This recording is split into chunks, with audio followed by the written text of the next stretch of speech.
Helm Hammerhand. The name alone conjures images of a warrior king, standing tall in the harshest winter, his horn echoing through the mountains. But is this what we got in the War of the Rohirrim? Or was it not quite the same when Tolkien left us in the writings? Today, we're looking at the War of the Rohirrim, uncovering the changes made, why these might have happened, and whether they stay true to the spirit of Middle-earth. So, let's jump into it. Build me an army worthy of Mordor.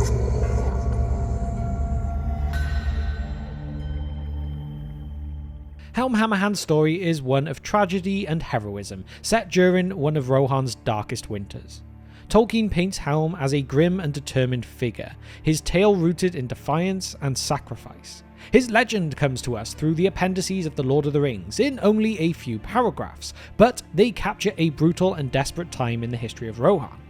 Helm Hammerhand, the ninth king of Rohan, ruled during a period of rising tensions with the Dunlendings. His tale begins in 2754, when Freca, a Dunlending lord with ties to Rohan's royalty, proposed a marriage alliance between his son Wulf and Helm's daughter, who is unnamed. Helm mistrusts Freca's intentions, rejects the offer, and in a fateful moment struck Freca dead with a single blow, a strike that earned him the name Hammerhand. This act set off a chain of events which would plunge Rohan into chaos. Wulf, Freca's son, seeking revenge, led an invasion of Rohan 4 years later. With the help of Dunlending forces and mercenaries from Gondor's enemies, Wulf's army overran the kingdom, forcing Helm and his people to retreat to the Hornburg, what we now call Helm's Deep. There, Helm endured a harsh siege during the long winter, as snow and hunger ravaged both the defenders and their enemies. Tolkien describes Helm during the siege as a haunting figure. He becomes a ghostly presence, clad in white and stalking the enemy camps like a snow troll, killing with his bare hands. His horn echoed through the deep, a sound that filled his enemies with fear. But his story ends in tragedy.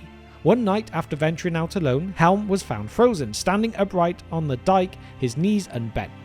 His death marked the end of his defiance, but his name lived on in the fortress and valley that would forever bear his name. Leadership then passed to Helm's nephew, Frealaf, who emerged from Dun Harrow to reclaim Edoras and drive the Dunlendings from Rohan. Helm's sacrifice ensured the survival of his people, even as the cost was unimaginably high. He lost both his sons, he lost his own life, and the unnamed daughter is something we never hear any more about. This is the story that Tolkien gave us, a tale of endurance, loss, and how Helm's bravery saved his people. But now, if we look at the movie version, this story shifts its focus to Hera, Helm's daughter, who takes on a leading role. Unlike Tolkien's brief mention of her, the film portrays Hera as a would-be shield maiden with a rebellious spirit who grows into a leader during Rohan's darkest hour. When Freca, that Dunlending lord, proposes a marriage between his son Wulf and Hera, Helm rejects the offer and kills Freca in a fit of rage. This act sets off a chain of events again, as Wulf returns years later with a massive army, forcing Helm and the Rohirrim to retreat to the Hornburg. The movie builds personal stakes, exploring Helm's relationship with Hera and framing him as a flawed but determined father. Wulf's character is also expanded, becoming a more personal antagonist tied to Hera's past. They were childhood friends here. The siege of the Hornburg also still takes centre stage, stretching through the long winter as both sides struggle with loss and desperation. Helm loses his son Haleth during the attack on Edoras, and Hammer during the retreat. The film also introduces new elements such as a rogue Mumakil, a watcher in the water, and orcs scavenging for rings, which does tie the story into Middle-earth's broader mythology. The film is also narrated by Eowyn, as the movie reframes the story as a legend passed down through generations, blending myth with new interpretations. In the climactic moments, Helm makes his legendary last stand, freezing upright in death. Hera then takes charge, defeats Wulf at Helm's Deep herself in a final duel, and ensures her people's survival. Frealaf, Helm's nephew, arrives to finish the battle, invoking the legend of Helm's ghost to scatter the enemy, and reenacting that charge by Gandalf and Eomer as they come from the east.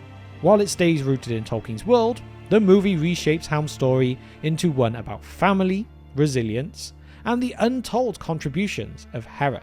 As they say, do not look for her tales in any old stories.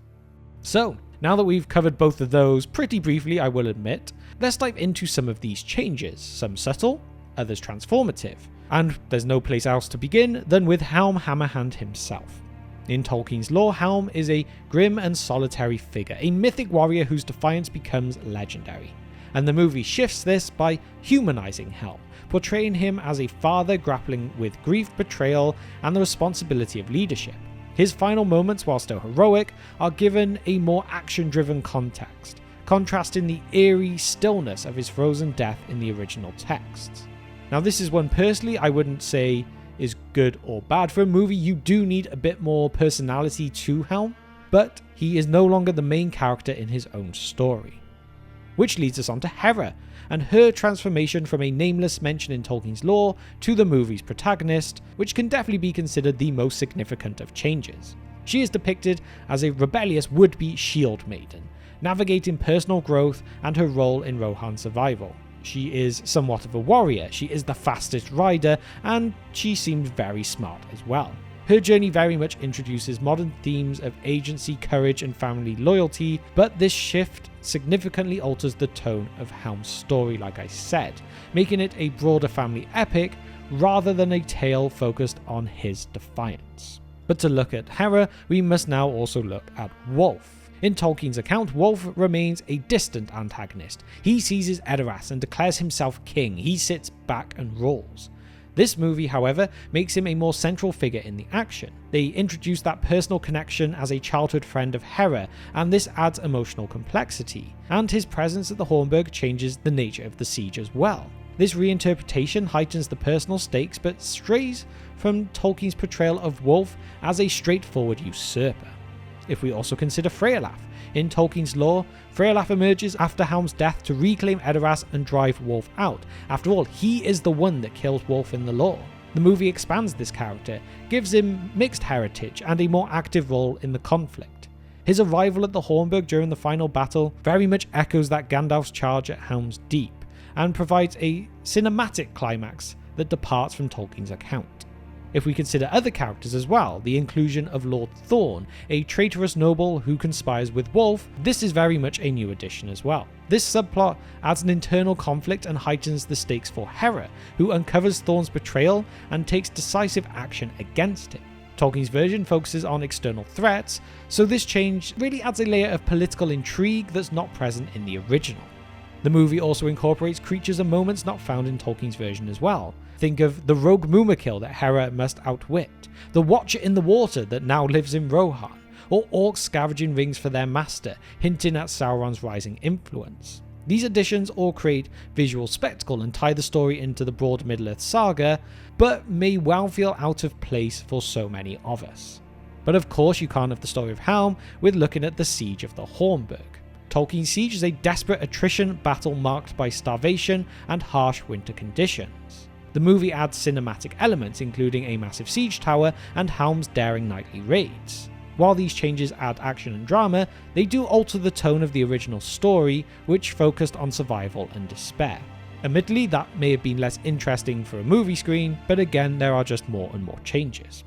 We must consider as well the choice to have Éowyn narrate the story, as it reframes it as an oral tradition, allowing for creative liberties while connecting it to the larger Lord of the Rings mythology. This is used as a framing device and ties Hera's journey to Éowyn's legacy, providing a thematic bridge between the two Shield Maidens. And we've briefly mentioned Gandalf, so let's talk about that moment at the end of Well, as this is a significant deviation from Tolkien's Appendices, as Gandalf writes to Hera at the end of the film, seeking information about the orcs scavenging rings. This addition gestures towards the larger events of Middle-earth and introduces connections that Tolkien didn't establish in his timeline. Perhaps they're now saying that Hera actually gave Gandalf some very vital information in the battle against Sauron.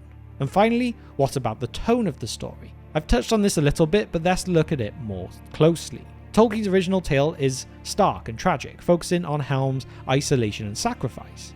The movie shifts this tone, emphasizing themes of hope, family, and resilience. The additional of personal relationships, modern character arcs, and visual spectacle aligns it more closely with contemporary storytelling, diverging from the bleak heroism of the source material. If we continue, one of the most noticeable aspects of the War of the Rohirrim is how it really does modernize the story of Helm Hammerhand to fit contemporary cinematic trends. While this approach can, yes, potentially introduce fresh perspectives, it also creates tensions with Tolkien's original tone and intent. Obviously, the most significant modernization is the elevation of Hera to the story's protagonist. In the movie, her character embodies the modern heroine archetype. Fiery, independent, capable of outmaneuvering even seasoned leaders with no real experience. While this approach highlights themes of empowerment and agency, it also risks sidelining Helm and his sons, who were central to Tolkien's version. The movie places Rohan's survival squarely on Hera's shoulders, with much of the plot revolving around her decisions and ingenuity. Her role as a shield maiden, strategic planner, and saviour of her people brings a contemporary sensibility to the narrative, but can feel at odds with the more grounded, tragic focus of Tolkien's tale. Some of the story's modernization feels derived of other media. Hera's arc bears similarities to familiar girl boss narratives, where her perspective and decisions are constantly proven right, often in contrast to her father's missteps. This dynamic might resonate with some modern audiences, but can feel forced in a historical and cultural context like Rohan's. The movie also borrows so heavily from Peter Jackson's The Two Towers, from the Siege of the Hornburg echoing Helm's Deep, to Hera's final duel with Wulf mirroring Aragorn's confrontation with the forces of Sauron. The movie leans on established imagery and themes, rather than trying to forge its own identity. Helm's sacrifice, one of the most iconic moments in the lore, is reimagined in the movie as a stepping stone for Hera's rise. His death, while heroic, feels less impactful because it serves to clear the stage for her leadership. This shift undermines the raw tragic power of Helm's solitary defiance, a defining element of that tale. Perhaps the most significant narrative challenge is how the movie frames Hera as an essential character in a story where she didn't even originally exist. The choice to have Eowyn narrate the tale and acknowledge Hera's absence in Rohan's legends feels like an attempt to justify her presence. However, this acknowledgement of her absence highlights the difficulties of retroactively inserting her into a story built around Helm's legacy. The movie's modernization extends to its visions and tones as well. The anime-inspired style lends itself well to the larger-than-life elements of Middle-earth. I mean, I've said before myself, I would love to see so many stories that are animated from Tolkien's world, but the inconsistencies in it for this film really is a bit jarring at times. Meanwhile, the over-the-top action, such as the stupidly tall siege tower and impossibly choreographed battles, do risk making the story feel more like a fantasy spectacle rather than a grounded tale in survival and resilience, again what made people connect so well with the original story. This modernization introduces themes and elements that are there to try and resonate with what are considered to be modern audiences. But it also comes at a cost of what made Helm's story so legendary, his solitary strength and the haunting simplicity of his sacrifice. And so, there we have it. What do we think of all of these changes? Admittedly, I have tried to do this from memory after one watch, so there may be a couple of things I have missed, but these are most of the ones that have seemed to have stuck in my head. Tolkien's original story from Helm Hammerhand is legendary for its stark simplicity. Helm stands as a solitary figure, a grim, almost mythical king whose defiance against overwhelming odds symbolizes the resilience of Rohan. His story, though brief, is steeped in tragedy and heroism, with his final stand as a lone warrior embodying that spirit of his people. It's a tale that lingers in the imagination precisely because of its stark and somber tone. But the War of the Rohirrim takes this story in a very different direction. By placing Hera at the center of the narrative, the film shifts the focus away from Helm's solitary defiance to create a more modern, ensemble-driven story. It emphasizes personal relationships, emotional struggles, and themes of agency and growth that resonate with contemporary audiences. In many ways, it transforms Helm's tale into a broader family drama, one where the mythic weight of his story is shared and, in some ways, diluted. The additions of Hera, Wulf's expanded role, the mythical creatures like the Watcher in the Water certainly add spectacle and emotional depth, but they also changed the tone. Helm's role as a near-mythic figure is softened, his lone defiance overshadowed by Hera's growth into a leader. Where Tolkien's story is about one man's unrelenting strength and sacrifice, the movie reframes the tale as a larger, more collaborative struggle. This modernization works to make the story more potentially accessible, especially for wider audiences, but it does seem to come at a cost. By removing Helm as the central figure, the movie loses some of the raw, legendary quality that made his story so iconic in the first place. It's no longer just about a king who stood alone in the snow. It's about a family, a kingdom, and a collective fight for survival. Whether this works for you will depend on what you value most. If you're looking for a faithful adaptation of Tolkien's original story, the changes might feel like they stray too far from his version. But if you're open to a more modern reimagining, the War of the Rohirrim does offer a fresh take that connects Rohan's past to its future, while introducing new heroes to Middle-earth's histories. They very much took this as a myth, as a legend, one that has perhaps changed over time through different tellings, and this is just Eowyn's version of it. But what do you think? Has the modernization of Helm Hammerhand's story enhanced it, or has it just simply lost what made it legendary? I'd love to hear what you think about all this in the comment section down below. And now it is time to give a massive thank you to our patrons who continue to support the channel. You are all amazing. And if you have reached the very end of this video with me today and you haven't subscribed to the channel, please consider doing so. It would massively help us out. And why not drop a like on the video as well? And with that, all I can say is thank you for spending just some of your time with me today, and I will see you next time on The Broken Sword.